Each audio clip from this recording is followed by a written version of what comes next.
Hi ಎಲ್ಲರಿಗೂ ನಮಸ್ಕಾರ. Welcome to ನಮ್ಮನೆ ಮದ್ದು ಯೂಟ್ಯೂಬ್ ಚಾನಲ್. ಇವತ್ತಿನ ವಿಡಿಯೋದಲ್ಲಿ ನಾವು ಜೀರ್ಣಕ್ರಿಯೆ ಸಮಸ್ಯೆ ಎಂದರೇನು, ಹಾಗೆ ಜೀರ್ಣಕ್ರಿಯೆ ಸಮಸ್ಯೆಯನ್ನು ಹೋಗಲಾಡಿಸುವಂಥ ಪವರ್ಫುಲ್ ಮನೆಮದ್ದುಗಳನ್ನು ನೋಡೋಣ. ಜೀರ್ಣಕ್ರಿಯೆ ಸಮಸ್ಯೆ ಅಂತಂದರೆ ಆಹಾರ ಸರಿಯಾಗಿ ಜೀರ್ಣವಾಗದೇ ಇರೋದು ಅಥವಾ ಜೀರ್ಣಕ್ರಿಯೆಯಲ್ಲಿ ತೊಂದರೆ ಉಂಟಾಗುವುದು. ಇದರಿಂದ ಹೊಟ್ಟೆ ನೋವು, ಉಬ್ಬಸ, ವಾಕರಿಕೆ, ಎದೆಯುರಿ, ಮಲಬದ್ಧತೆ ಅಥವಾ ಅತಿಸಾರದಂಥ ಲಕ್ಷಣಗಳು ಕೂಡ ಕಾಣಿಸಿಕೊಳ್ಬೋದು. ಜೀರ್ಣಕ್ರಿಯೆ ಸಮಸ್ಯೆಗಳು ಅನೇಕ ಕಾರಣಗಳಿಂದ ಉಂಟಾಗಬಹುದು. ಅವುಗಳೆಂದರೆ ಆಹಾರ ಪದ್ಧತಿ, ಅತಿಯಾಗಿ ತಿನ್ನುವುದು, ಎಣ್ಣೆಯುಕ್ತ ಮತ್ತು ಮಸಾಲೆ ಭರಿತ ಆಹಾರಗಳನ್ನು ತಿನ್ನುವುದು, ಸರಿಯಾದ ಸಮಯಕ್ಕೆ ಊಟ ಮಾಡದಿರುವುದು, ಜಂಕ್ ಫುಡ್ಗಳನ್ನು ತಿನ್ನುವುದು ಜೀರ್ಣಕ್ರಿಯೆ ಸಮಸ್ಯೆಗೆ ಕಾರಣವಾಗಬಹುದು. ಜೀವನ ಶೈಲಿ, ಒತ್ತಡ, ನಿದ್ರಾಹೀನತೆ, ವ್ಯಾಯಾಮ ಮಾಡದಿರುವುದು ಜೀರ್ಣಕ್ರಿಯೆ ಸಮಸ್ಯೆಗೆ ಕಾರಣವಾಗಬಹುದು. ಜೀರ್ಣಕ್ರಿಯೆ ಸಮಸ್ಯೆಯನ್ನು ಉಂಟು ಮಾಡುವ ರೋಗಗಳೆಂದರೆ ಗ್ಯಾಸ್ಟ್ರಿಕ್, ಅಲ್ಸರ್, ಪಿತ್ತಕೋಶದ ಕಲ್ಲುಗಳು, ಮೇದೋಜೀರಕ ಗ್ರಂಥಿಯ ಸಮಸ್ಯೆ. ಇವು ಜೀರ್ಣಕ್ರಿಯೆ ಸಮಸ್ಯೆಯನ್ನು ಉಂಟು ಮಾಡುತ್ತೆ. ಜೀರ್ಣಕ್ರಿಯೆ ಸಮಸ್ಯೆಗೆ ಚಿಕಿತ್ಸೆಯು ಕಾರಣವನ್ನು ಅವಲಂಬಿಸಿರುತ್ತೆ. ಕೆಲವು ಸಾಮಾನ್ಯ ಚಿಕಿತ್ಸೆಗಳಲ್ಲಿ ಆಹಾರ ಪದ್ಧತಿಯಲ್ಲಿ ಬದಲಾವಣೆ, ಜೀವನ ಶೈಲಿಯಲ್ಲಿ ಬದಲಾವಣೆ ಮತ್ತು ಔಷಧಿಗಳನ್ನು ತೆಗೆದುಕೊಳ್ಳುವುದು ಸಹ ಸೇರಿವೆ. ಸರಿಯಾದ ಆಹಾರ ಪದ್ಧತಿ ಮತ್ತು ಜೀವನ ಶೈಲಿಯ ಮೂಲಕ ಜೀರ್ಣಕ್ರಿಯೆ ಸಮಸ್ಯೆಯನ್ನು ತಡೆಯಬಹುದು ಮತ್ತು ಚಿಕಿತ್ಸೆಯನ್ನು ಸಹ ನೀಡಬಹುದು. ಜೀರ್ಣಕ್ರಿಯೆ ಸಮಸ್ಯೆ ನಿವಾರಣೆಗೆ ಪವರ್ಫುಲ್ ಮನೆಮದ್ದುಗಳು. ಅಜೀರ್ಣವಾದರೆ ಹೊಟ್ಟೆಯಲ್ಲಿನ ತಳಮಳ ಹೇಳಕ್ಕಾಗೋದಿಲ್ಲ. ಇಂಥ ಸಮಯದಲ್ಲಿ ಆದಷ್ಟು ನಾರಿನಂಶವಿರುವ ಆಹಾರ ಮತ್ತು ಆಹಾರ ಕ್ರಮದಲ್ಲಿರುವಂತೆ ನೋಡಿಕೊಳ್ಳಿ. ಊಟವಾದ ನಂತರ 1-2 ಗ್ಲಾಸ್ ನೀರು ಕುಡಿಯೋದನ್ನು ರೂಢಿ ಮಾಡಿಕೊಳ್ಳಿ. ಅಜೀರ್ಣದ ಸಮಸ್ಯೆ ಇದ್ದರೆ ಆಗ ಖಂಡಿತವಾಗಿಯೂ ಅದರಿಂದ ಇದೇ ಥರದ ಆಹಾರ ಸೇವನೆ ಮಾಡೋದಕ್ಕೆ ಆಗೋದಿಲ್ಲ. ಅಜೀರ್ಣ ಅನ್ನೋದು ಇಂದಿನ ದಿನಗಳಲ್ಲಿ ಸಾಮಾನ್ಯ ಸಮಸ್ಯೆಯಾಗಿದೆ. ಅಜೀರ್ಣ ಸಮಸ್ಯೆಯಿಂದ ಬೇದಿ, ಮಲಬದ್ಧತೆ, IBS, ಹೊಟ್ಟೆ ಉರಿಯೂತ ಸಮಸ್ಯೆ, ಹೊಟ್ಟೆಯ ಸೆಳೆತ, ಗ್ಯಾಸ್, ವಾಕರಿಕೆ ಮತ್ತು ಎದೆಯುರಿ ಸಹ ಕಾಣಿಸಿಕೊಳ್ಳುತ್ತೆ. ಅನಾರೋಗ್ಯಕರ ಆಹಾರ ಕ್ರಮ ಇದೆಲ್ಲದಕ್ಕೂ ಪ್ರಮುಖ ಕಾರಣ ಆಗಿರೋದು. ಇದಕ್ಕೆ ಕೆಲವೊಂದು ಮನೆಮದ್ದುಗಳನ್ನು ಬಳಸಿಕೊಂಡು ಜೀರ್ಣಕ್ರಿಯೆ ಸಮಸ್ಯೆಯನ್ನು ನಿವಾರಣೆ ಮಾಡಿ. 1 ಲೋಟ ಬಿಸಿ ನೀರಿಗೆ ಜೀರಿಗೆ ನೀರು ಪುಡಿಯನ್ನು ಸೇರಿಸಿ ಕುಡಿಯಿರಿ. ಊಟದ ನಂತರ ಸ್ವಲ್ಪ ಮೊಸರು ಅಥವಾ ಮಜ್ಜಿಗೆ ಸೇವಿಸಿ. ತಾಜಾ ನಿಂಬೆ ರಸವನ್ನು ನೀರಿನಲ್ಲಿ ಬೆರೆಸಿ ಕುಡಿಯಿರಿ. ಅಜೀರ್ಣವಾದಾಗ ಪಪ್ಪಾಯಿ ಹಣ್ಣನ್ನು ತಿನ್ನಿ.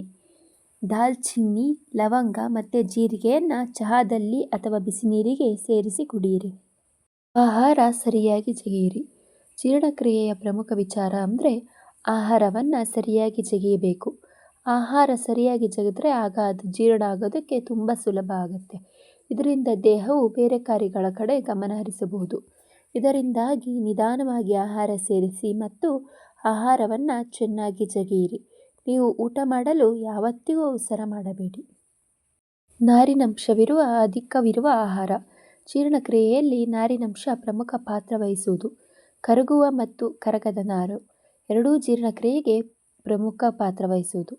ನಾರಿನಂಶ ಇರುವಂಥ ಕೆಲವು ಆಹಾರಗಳೆಂದರೆ ಅದು ಹಣ್ಣುಗಳು, ತರಕಾರಿಗಳು, ಗೋಧಿ ಹೊಟ್ಟು, ಇಡೀ ಧಾನ್ಯ, ಓಟ್ಸ್ ಬೀಜಗಳು, ಕಾಳುಗಳು ಮತ್ತು ಧಾನ್ಯಗಳು. ಸಂಸ್ಕರಿತ ಮತ್ತು ಜಂಕ್ ಫುಡ್ಗಳನ್ನು ಆದಷ್ಟು ಕಡೆಗಣಿಸಿ. ನೀರಿನಾಂಶ ಹೆಚ್ಚು ಸೇವಿಸಿ. ಜೀರ್ಣಕ್ರಿಯೆ ಆರೋಗ್ಯಕ್ಕಾಗಿ ಹೆಚ್ಚಿನ ಮಟ್ಟದಲ್ಲಿ ನೀರು ಕುಡಿಯಿರಿ. ನೀವು ಯಾವಾಗಲೂ ನೀರು ಕುಡಿಯುತ್ತಲೇ ಇರೋದ್ರಿಂದ ಜೀರ್ಣಕ್ರಿಯೆ ಸುಲಭವಾಗುತ್ತೆ. ಇದರಿಂದ ಒಟ್ಟಿಗೆ ಬೇರೆ ಬೇರೆ ಬಗೆಯ ಹಣ್ಣಿನ ಜ್ಯೂಸ್, ಲಿಂಬೆ ಜ್ಯೂಸ್ ಮತ್ತು ಎಳ್ನೀರು ಸಹ ಕುಡಿಬೋದು ನಿಮಗೆ ಸಾಕಷ್ಟು ನೀರು ಕುಡಿಯಲಿಕ್ಕಾಗಲಿಲ್ಲ ಅಂದರೆ. ದೈಹಿಕ ಚಲನೆ. ದೇಹವು ಚಲನೆಯಿಂದ ಇರೋದಕ್ಕೆ ನಿರ್ಮಿತವಾಗಿದೆ. ದೇಹದ ಸಂಪೂರ್ಣ ಆರೋಗ್ಯಕ್ಕೆ ವ್ಯಾಯಾಮ ಅತಿ ಅಗತ್ಯವಾಗಿರುವುದು. ನಡೆಯೋದು, ಓಡೋದು, ಈಜೋದು, ಯೋಗ ಮತ್ತು ತುಂಬ ಸೈಕ್ಲಿಂಗ್ ಅನ್ನೋದು ತುಂಬ ಪರಿಣಾಮಕಾರಿ. ನಿಯಮಿತವಾಗಿ ದೈಹಿಕ ವ್ಯಾಯಾಮ ಮಾಡಿದರೆ ಅದು ಜೀರ್ಣಕ್ರಿಯೆ ವ್ಯವಸ್ಥೆಗೆ ತುಂಬ ಒಳ್ಳೆಯದು. ಇದರಿಂದ ಜೀರ್ಣಕ್ರಿಯೆ ಸಮಸ್ಯೆ ನಿವಾರಣೆಯಾಗುತ್ತೆ. ಆರೋಗ್ಯಕಾರಿ ಕೊಬ್ಬು. ಆಹಾರವು ಜೀರ್ಣಕ್ರಿಯೆ ವ್ಯವಸ್ಥೆಯಲ್ಲಿ ಸರಾಗವಾಗಿ ಸಾಗೋದಕ್ಕೆ ಕೊಬ್ಬು ನೆರವಾಗುತ್ತೆ. ನಿಮ್ಮ ಆಹಾರ ಕ್ರಮದಲ್ಲಿ ಆರೋಗ್ಯಕಾರಿ ಕೊಬ್ಬು ಆಗಿರುವಂಥ ಚೀಸ್, ಆಲಿವ್ ಎಣ್ಣೆ, ಮೊಟ್ಟೆ, ಬೀಜ, ಅವಕಾಡೊ ಮತ್ತು ಕೊಬ್ಬಿನಾಂಶವಿರುವ ಮೀನನ್ನು ಸೇರಿಸಿಕೊಳ್ಳಿ. ಒಮೆಗಾ 3 ಕೊಬ್ಬಿನಾಮ್ಲ ಉರಿಯೂತನ ಕಡಿಮೆ ಮಾಡುತ್ತೆ. ಇದರಿಂದ ಕರುಳಿನ ಉರಿಯೂತದ ಸಮಸ್ಯೆ ಕಡಿಮೆ ಆಗುತ್ತೆ. ಇದರಿಂದಾಗಿ ಸಾಲ್ಮನ್, ಟ್ಯೂನಾ, ಚಿಯಾ ಬೀಜಗಳು, ಫ್ಲ್ಯಾಕ್ಸ್ ಸೀಡ್ ಮತ್ತು ಕುಂಬಳಕಾಯಿ ಬೀಜಗಳನ್ನು ಆಹಾರದಲ್ಲಿ ಸೇರಿಸಿಕೊಳ್ಳೋದು ಉತ್ತಮ. ಒತ್ತಡ ಕಡಿಮೆ ಮಾಡಿ. ಸಾಮಾನ್ಯವಾಗಿ ಹೇಳೋದಾದರೆ ಒತ್ತಡವು ನಿಮ್ಮ ಸಂಪೂರ್ಣ ಆರೋಗ್ಯದ ಮೇಲೆ ಪರಿಣಾಮ ಬೀರೋದು. ಒತ್ತಡದಿಂದಾಗಿ ಕೆಲವೊಂದು ಸಲ ಜೀರ್ಣಕ್ರಿಯೆ ಸಮಸ್ಯೆಗಳಾಗಿರುವಂಥ ಹೊಟ್ಟೆಯ ಅಲ್ಸರ್, ಭೇದಿ, ಮಲಬದ್ಧತೆ ಮತ್ತು ಐಬಿಸ್ ಕಾಣಿಸಿಕೊಳ್ಳಬಹುದು. ಒತ್ತಡವು ಇಂದಿನ ದಿನಗಳಲ್ಲಿ ಸಾಮಾನ್ಯವಾಗಿದೆ. ಆದರೆ ಉಸಿರಾಟದ ವ್ಯಾಯಾಮ, ಧ್ಯಾನ ಮತ್ತು ಯೋಗದ ಮೂಲಕ ಒತ್ತಡವನ್ನು ಕಡಿಮೆ ಮಾಡಿಕೊಳ್ಬೋದು. ಅಜೀರ್ಣಕ್ಕೆ 10 ದೇಸಿ ಪರಿಹಾರ ಅಥವಾ ಮನೆಮದ್ದುಗಳು. ಧೂಮಪಾನ ಮತ್ತು ಆಲ್ಕೋಹಾಲ್ ಕಡಿಮೆ ಮಾಡಿ.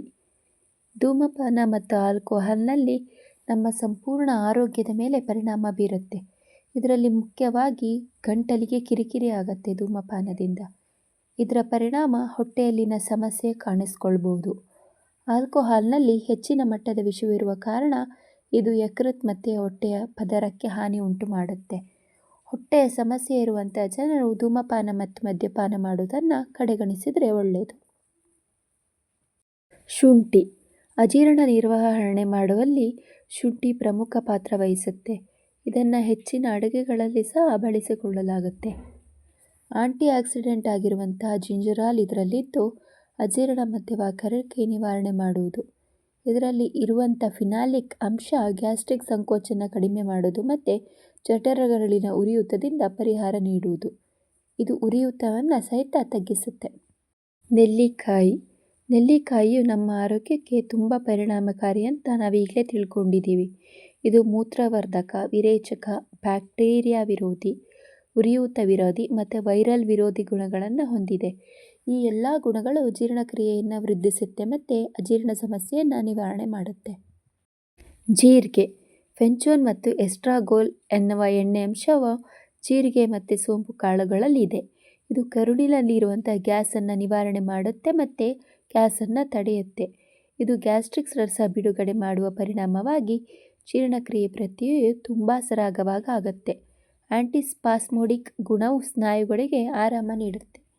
ಜೀರಿಗೆ ಚಹಾ ಕುಡಿಬೋದು ಅಥವಾ ಜೀರಿಗೆಯನ್ನು ಜಗಿದು ನೀರು ಸಹಿತ ಕುಡಿಬೋದು. Apple cedar vinegar. ಅಜೀರ್ಣ ನಿವಾರಣೆ ಮಾಡೋದಕ್ಕೆ ಆಪಲ್ ಸೀಡರ್ ವಿನಿಗರ್ ತುಂಬ ಪರಿಣಾಮಕಾರಿಯಾಗಿದೆ. ನಿಮಗೆ ಜೀರ್ಣಕ್ರಿಯೆ ಸಮಸ್ಯೆ ಇದ್ದರೆ ಆಗ ನೀವು ಇದನ್ನು ಕುಡಿಬೋದು. ಇದರಲ್ಲಿ ಉನ್ನತ ಮಟ್ಟದ ಮೆಗ್ನೀಷಿಯಂ, ಫಾಸ್ಫರಸ್, ಪೊಟ್ಯಾಷಿಯಂ, ಕ್ಯಾಲ್ಸಿಯಂ ಮತ್ತು ಇತರ ಕೆಲವೊಂದು ಖನಿಜಗಳು ಇವೆ.